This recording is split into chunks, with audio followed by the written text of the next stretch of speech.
Mas, bom, tendo em vista que na última aula a gente definiu exatamente o campo, né, de deslocamento elétrico, campo de deslocamento elétrico, né, que vai ser o nosso campo auxiliar aqui, né, nesse tratamento de campos elétricos em meios materiais, né, para poder determinar o campo eletrostático, o que a gente tem que fazer agora, como a gente introduziu um novo campo ao nosso jogo aqui, né, da eletrostática, nesse é o nosso contexto eletrostática, mas, claro, esse D ele é válido além da eletrostática, né, a definição dele não é específica para isso, né, mas enfim, dado que agora a gente também está trabalhando com esse vetor D, a gente tem que estender aquelas condições de contorno que a gente definiu no final da primeira aula desse curso, né, de eletrostática, dos últimos vídeos. A gente tem que estender aquelas condições de contorno também para o campo D, ok?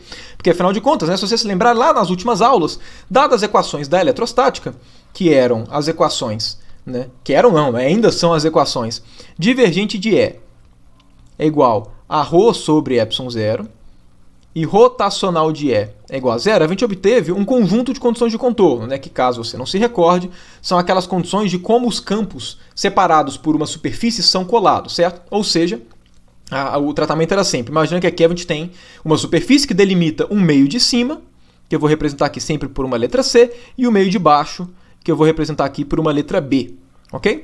Dado que a gente tem essas duas regiões, aqui a gente tem o campo de cima, né, e no caso a gente também tinha o potencial de cima, afinal de contas, né, na eletrostática a gente trabalha tanto com o campo eletrostático quanto com o potencial, ok? Que ele é definido, né, como sendo E é igual a menos gradiente de V.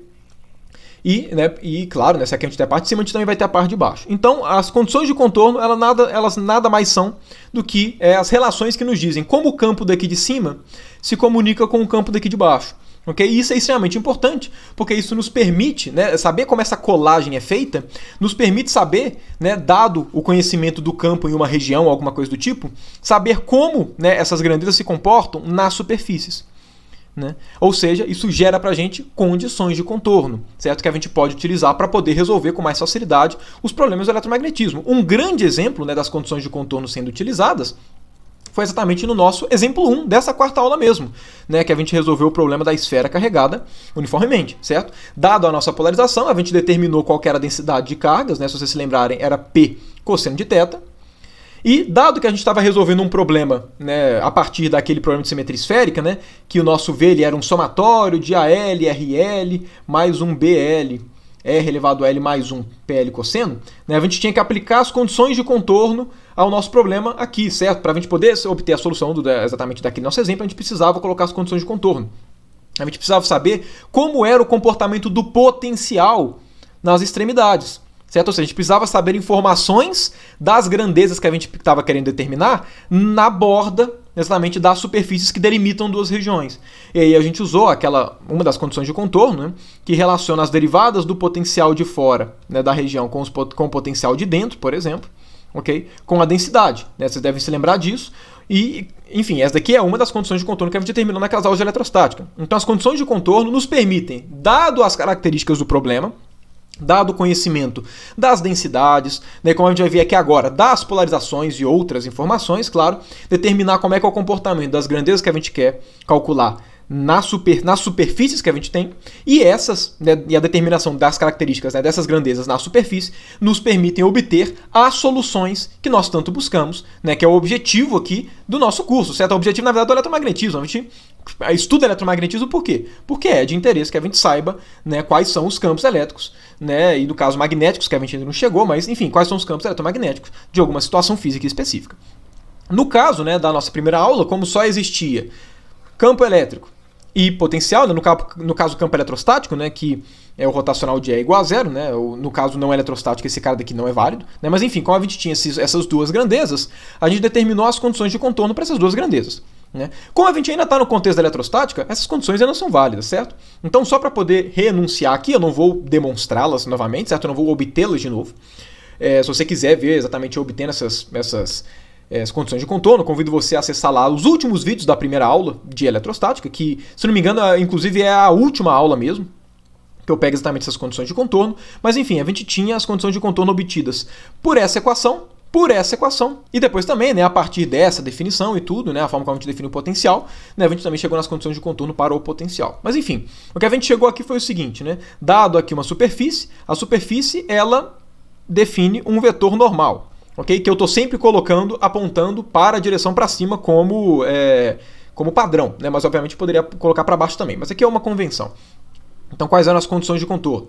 As condições de contorno eram o campo perpendicular na parte de cima menos o campo perpendicular da parte de baixo. Isso aqui era igual a sigma sobre ε0, certo?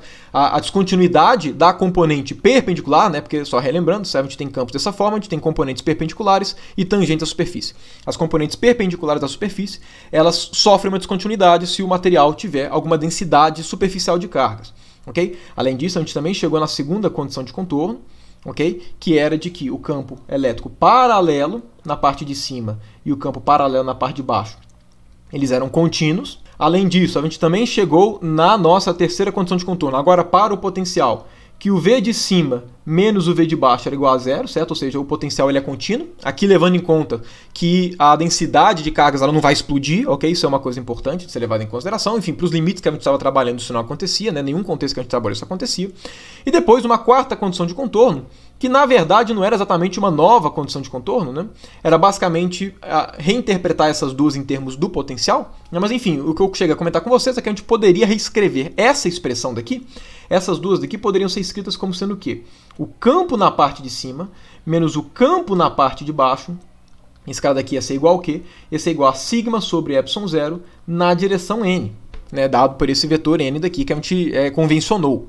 Como a gente tem, né, que o campo de cima é menos gradiente do potencial de cima e o campo de baixo é menos o gradiente do potencial de baixo, aqui a gente chegava na nossa relação, né, de que gradiente do potencial de cima menos gradiente do potencial de baixo, isso aqui vale a quanto? Esse cara daqui vale, né, menos sigma sobre ε0 na direção n, ok? Levando em conta que a direção n, a coordenada definida pela direção n, né, e assim a gente chegou naquela condição de contorno, né, que foi da forma que eu escrevi, que a derivada com relação à coordenada n definida por esse vetor, menos derivada, né, da parte de baixo pelo mesmo n, esse cara daqui vai ser igual a menos sigma sobre ε0, ok?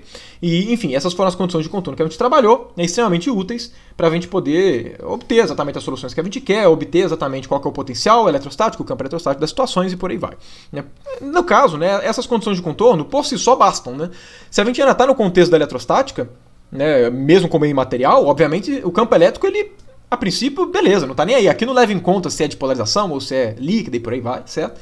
Porém, né, como eu comentei com vocês, inclusive na aula do próprio deslocamento elétrico, olha só, que aparece um sigma, certo? Quem que é esse sigma? Obviamente esse sigma é toda a densidade superficial, certo? Nesse sigma daqui podem estar, né, densidades superficiais livres, que são aquelas que a gente coloca na superfície, certo? Que a gente tem controle. Ou também pode ser porque o nosso material está polarizado. Imagina ele está polarizado. Se ele está polarizado, vai aparecer o quê? Vai aparecer uma densidade de polarização. Então, esse sigma daqui, ele é o quê? Ele é um sigma L mais um sigma P. Ele é um sigma L, que é no sentido que a gente trabalhava, mais um sigma P, que é um sigma, né, uma densidade de polarização. Obviamente, né, enfim, tem toda aquela questão que eu comentei com vocês, né, de antemão a gente não sabe quanto vale a densidade de polarização, porque depende da polarização do material, que por sua vez depende das características do material e do campo elétrico que vai estar lá, enfim, a gente não tem uma descrição geral, a gente não sabe de uma maneira geral, a priori, quem que é esse cara. Okay? A gente só vai saber quem é esse cara quando a gente estuda um certo tipo de material e pressupõe um certo comportamento para polarização, que inclusive eu vou deixar claro na próxima aula. Okay? Porém, de antemão a gente não sabe. Certo? A gente precisaria saber a solução dos nossos problemas, né, para poder determinar esse cara. Então, obviamente, né, a gente gostaria de escrever as condições de contorno em termos não das densidades, mas das densidades livres, que são exatamente as densidades que a gente já sabe de antemão, que a gente monta, ok? E foi exatamente por isso que a gente definiu o deslocamento elétrico. Quando a gente define o deslocamento elétrico, a gente coloca duas equações a mais no jogo, que é divergente de D igual a ρL e também, né, de que o rotacional de D é igual a rotacional da polarização. Então, o fato da gente introduzir o campo de deslocamento elétrico, né, ou seja, como ele é um campo, né, que também faz parte da nossa descrição aqui, né, ele é bem útil no ponto de vista, né, aqui na parte material, obviamente também é conveniente a gente determinar quais são as condições de contorno para esse cara, porque afinal de contas, a grande maioria dos problemas, né, que envolvem meios materiais, a gente descobre primeiro o deslocamento elétrico e a partir do deslocamento elétrico a gente busca depois, né, o campo elétrico, já que os dois vão ter uma certa relação, ok? Então, claro, se a gente, se dependendo da situação, é útil a gente buscar primeiro o deslocamento elétrico, a gente tem que saber quais são as condições de contorno aplicadas ao deslocamento elétrico. Então, qual que é a ideia dessa aula, né? Depois de toda essa revisão que eu fiz exaustiva de uma aula que a gente já estava aqui, né? Que a gente já tinha feito em eletrostática, vamos determinar quais são as condições de contorno de fato, né? Para o campo de deslocamento elétrico, né? Para que em conjunto com essas a gente tenha todas as condições de contorno, né? Exatamente aplicadas aqui ao nosso contexto de eletrostática em meios materiais, ok? Aqui na prática, né? Eu vou fazer uma construção idêntica à que eu fiz nas condições de contorno na eletrostática. Por conta disso eu vou até um pouco mais rápido, eu não vou detalhar, não vou fazer um nível de detalhes tão grande, igual eu fiz naquelas aulas, ok? Exatamente porque o raciocínio é o mesmo. A única coisa que está mudando são as equações, mas o raciocínio é o mesmo, né? A cara das equações é a mesma, divergência de uma coisa é igual a outra, rotacional de uma coisa é igual a outra, ok? Então vamos lá, primeiro vamos começar com a equação da divergência, né? Esse cara daqui, a gente sabe, né? Ele pode ser escrito em termos e que vai ser mais prático para a gente, né? Ele pode ser escrito em termos de uma integral de superfície, certo? Integral de superfície do campo, né? O fluxo numa superfície fechada do deslocamento elétrico vale quanto? Vai valer a carga a carga livre, né, que vai estar dentro dessa superfície, né? E bom, como é que a gente usa esse cara para poder pegar a condição de contorno? Aqui vai ser a mesma ideia. Imagina que essa daqui seja a superfície que delimita o meio de cima, e delimita o meio de baixo. E a ideia que a gente vai fazer vai ser exatamente a mesma. Vamos pegar aqui um cilindrinho, ok? Vamos pegar aqui um cilindro. Esse cilindro daqui vai ser um cilindro com área A e com espessura D, ok? Sendo que a gente tem D sobre 2 para cima, D sobre 2 para baixo, ok? Só por conveniência. E o que a gente vai fazer aqui vai ser exatamente calcular qual que é o fluxo do nosso vetor de deslocamento, né, do nosso campo de deslocamento elétrico, né, nessa superfície daqui. Então vamos lá, dado que a gente tem uma superfície, essa superfície, né, ela tem os seus vetores normais a ela, ok? Que são esses caras daqui, né? São esses caras daqui. De forma que, qual é o limite que a gente vai pegar? A gente vai estar pegando um limite em que essa área ela é pequena, certo? Como essa área ela é pequena, significa que o campo de deslocamento elétrico nessa área ele pode ser dado como constante, ok? Então a gente está pegando um limite em que a área vai para zero. Porque se a área for para zero, a gente consegue garantir que o vetor de deslocamento elétrico ele é aproximadamente constante, certo? No limite, ele é realmente constante. Então vamos supor que o nosso deslocamento elétrico seja, sei lá, esse cara daqui, ok? A gente consegue garantir que em todo ele vai ser constante, né? O que facilita bastante essa nossa integração. Além disso, a gente também vai pegar o limite em que D vai para zero. Porque quando D vai para zero, a gente consegue garantir que o fluxo nessa partezinha daqui ele vai ser zero, ok? Porque se o D vai para zero, obviamente não vai ter superfície lateral para poder fazer fluxo. E aí, né, se vocês se lembrarem, a gente faz esse limite de forma que o D vai para zero mais rápido do que o A vai para zero. Porque isso faz, né, isso permite com que a gente despreze, né, coloque como igual a zero o fluxo na parte lateral, mas nas tampas ainda não vai ser igual a zero. Além disso, quando a gente leva esse limite, né, de D indo para zero, a gente garante não só que não vai existir fluxo nessa área lateral, ok? A gente também garante que esse cara aqui, essas duas tampas, elas vão convergir para a superfície.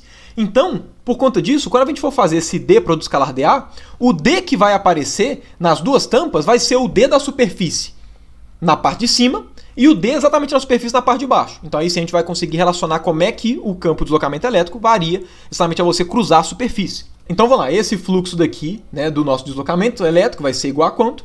Ele vai ser igual a fluxo do deslocamento elétrico na tampa de cima, ok? Que eu vou chamar de A1, então nessa tampa A1, mais o fluxo na tampa A2, ok? Que vai ser exatamente esse cara daqui que eu vou chamar aqui de baixo de A2, então na tampa A2.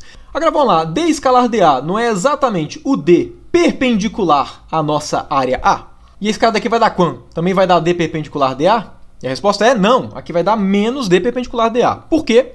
É só a gente, né, porque a gente tem que ser consistente, né? É só a gente analisar esse resultado aqui. dA, por definição, é positivo, certo? Então, se esse resultado aqui eu estou falando que ele é positivo, significa que eu estou falando que essa direção para cima é a direção positiva, porque eu estou falando que o dA é um vetor de módulo positivo, certo? Agora, se essa direção para cima é a direção positiva, esse dA daqui não é módulo dessa área, né, um dA, vezes esse vetor para baixo. Se para cima é positivo, para baixo tem que ser negativo. Então, por isso que aqui vai aparecer menos dA, porque o módulo desse vetor é menos dA e o módulo desse vetor daqui é dA, certo? Toda vez que a gente faz essas contas, obviamente, a gente tem que colocar alguma direção como sendo a positiva, obviamente. Além disso, a gente não está trabalhando exatamente no limite em que essa área vai para zero. E o que significa mesmo essa área ir para zero? Significa que eu estou pegando cada vez mais uma área que está mais perto de um ponto só. Quanto mais eu reduzo essa área, mais o vetor de deslocamento elétrico vai ficar constante nessa superfície, certo? Nessa superfície aqui de integração, que a gente está fazendo o fluxo. No limite do A indo para zero, esse cara é constante na superfície. Se ele é constante, ele pode sair da integral. Então, quanto é que fica esse calculinho? Ele fica d perpendicular na parte de cima, integral de dA na tampa A1, menos d perpendicular B, integral de dA na área, na tampa A2. Agora, esse cara daqui não é um cilindro. Se ele é um cilindro, né, significa que a tampa de cima e a tampa de baixo vai ter a mesma área. Vamos supor que eles tenham somente uma área A, certo? Se eles têm uma área A, quanto é que vai dar esse resultado aqui?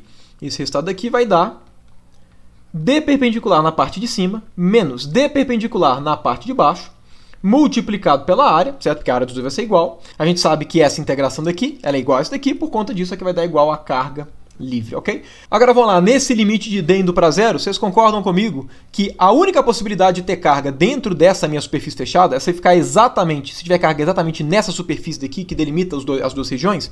Então, se tiver alguma carga aqui, necessariamente ela tem que ser por conta de alguma densidade superficial de cargas, certo? Só pode, ok? Então, esse QL a gente pode escrever em termos de uma densidade superficial de cargas.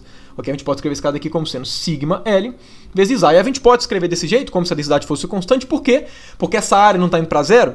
Se essa área está indo para zero, significa que eu estou pegando uma região tão concentradinha perto de um ponto só, que aqui a densidade ela é aproximadamente constante. Todas as grandezas vão ficar aproximadamente constantes, certo? Obviamente essas áreas são iguais, né? Podendo cortar, né? Eu acho que aqui é óbvio para todo mundo que elas são iguais, de forma que a gente vai obter aqui exatamente a nossa condição de contorno, né? Que vai ser D perpendicular na parte de cima menos D perpendicular na parte de baixo vai ser igual ao quê? Vai ser igual a sigma L. Então, essa daqui, né, dado que a gente fez essas 4 condições de contorno, a nossa quinta condição de contorno vai ser exatamente essa, ok? A componente perpendicular às superfícies do vetor de deslocamento elétrico, elas são descontínuas, ok? Da mesma forma que eram também as componentes perpendiculares do campo elétrico, com a diferença, né, que esse cara daqui é descontínuo somente pela densidade de cargas livres. Se a gente só tiver cargas de polarização no nosso problema, o deslocamento elétrico ele é contínuo. Isso é uma coisa interessante. Mas, bom, essa condição de contorno vem exatamente da divergência de D igual a ρL. Agora a gente vai pegar a nossa outra condição de contorno, que vai ser obtida pelo rotacional de D, ok?